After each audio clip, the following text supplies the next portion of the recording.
టాలో మిషన్కి నారు పోసుకునే విధానం. పొలం దున్ని ఆరిన తర్వాత ఒక కర్రతోనైనా పైపుతోనైనా సమానంగా అనుకోవాలి. తర్వాత ఒక పాలిథిన్ కవర్ను ముడతలు లేకుండా పరిచి దానిపైన ఈ విధంగా ఫ్రేమ్స్ పెట్టాలి. వాటిలో 1/2 ఇంచు మందం కాళ్ళ కింది ఒండును నింపాలి. పోసిన మట్టిలో రాళ్ళు రాకుండా జాగ్రత్త తీసుకోవాలి. తర్వాత 24 గంటలు నానబెట్టిన వడ్లను ఈ విధంగా చల్లుకోవాలి.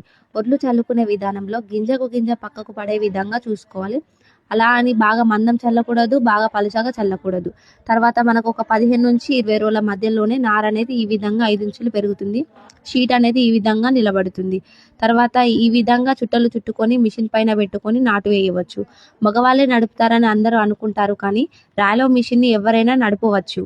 ముందు నాటు వేసినప్పుడు సాలుకు గ్యాప్ అనేది ఎక్కువగా కనిపిస్తుంది.